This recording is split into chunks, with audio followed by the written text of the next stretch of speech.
Real Rap TV.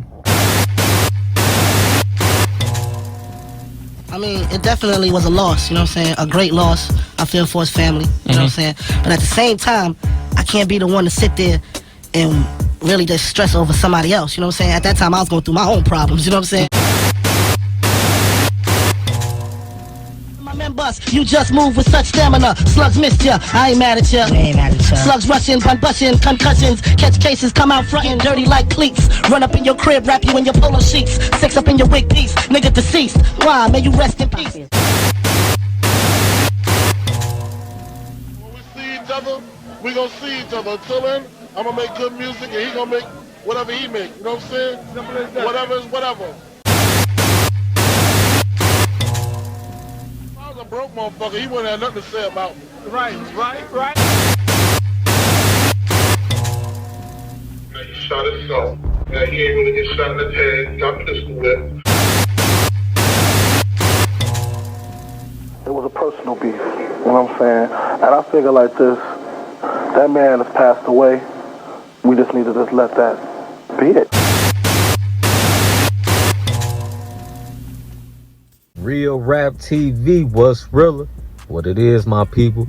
Before we get into this video, man, I need y'all to like, comment, and subscribe. Alright, let's get straight to the video. They all claim Biggie was so sad and crying out his eyes when Tupac passed away, when he got the news, which they put it in his movie. It just sounds crazy because it's like, I'm not putting no shade to Biggie. Rest in peace to him. Rest in peace to Tupac. But you can't rewrite history and try to make him seem like he was a saint. They both was young. Biggie was 24. Tupac was 25. We're not perfect. We all make mistakes. The only one that's perfect is Heavenly Father above us. This is not shade going against Biggie, because you gotta really think about it. If a person was so hurting that someone was no longer here or passed away, you're not going to talk shade on interviews. When they asked Biggie about Tupac's death, you can just feel the energy. You can just hear it in his voice, like, yeah, it is what it is. I got my own thing going on. Yeah, he died, but life goes on. Basically what he was saying. Then, that same interview, he did a whole freestyle dissing Pac. Let's take it all the way back to Who Shot You. Yes, we understand that song was already written and made and it wasn't towards Tupac, but we all know when that situation happened with Tupac, Biggie, the Bad Boy Entertainment, they decided to put that out. Big know what he was doing. You can say he was playing chess. He knew how to play his hand as well. He wasn't dumb, just like Tupac wasn't dumb. Tupac loved Biggie. Biggie had love for Pac too, but then like when that situation happened and Tupac is explaining himself from the heart and how Biggie turned his back on him after all the things he did, let him come on his shows, getting his name out before he was popping on Bad Boy. So it's just crazy when Charlie Baltimore and Faith Evans and etc. Lil C's, man, he was hurting when Tupac died. Like, he was really hurt. He was sad. And they saying this story years, 10, 20 years later after the fact, making it seem like Biggie was a saint. I remember on Angela Martinez's show when she had Busta Rhymes and Lil Cease. Lil Cease was fronting this move saying Biggie ain't diss Tupac, and Busta Rhymes kept it real. He said, we not gonna do that. Biggie did this Tupac.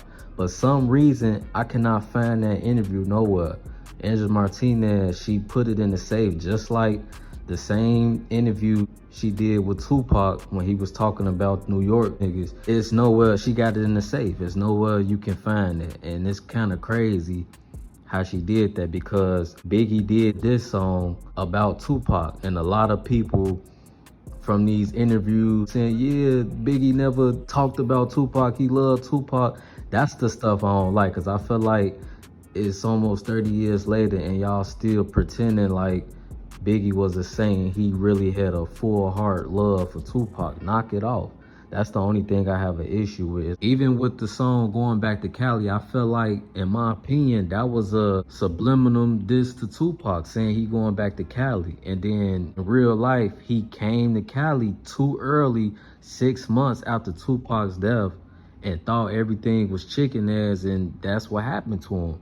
And I'm not trying to be funny. I'm not trying to talk about him, but he wasn't moving right. And then you doing interview, dissing him, freestyling. Come on, man. Like, Biggie knew what he was doing. Then on a recently interview from he's now claiming that the song You're Nobody to Somebody Kill You by Biggie was about Tupac, which is crazy. So it's like these grown men playing these games, acting like they don't know what's really going on, like Tupac was crazy and just tweaking.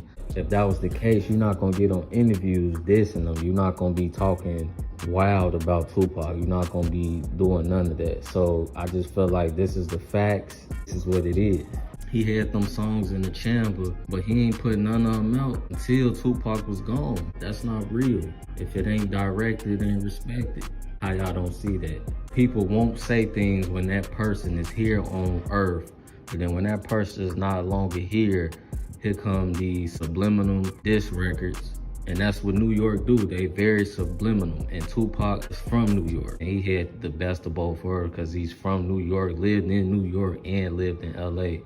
And put all that together in his one brain. So he wasn't stupid at all. He knew what they was doing. To Jay-Z all the way to Biggie, y'all gotta stop it, man. Let's be real for a change.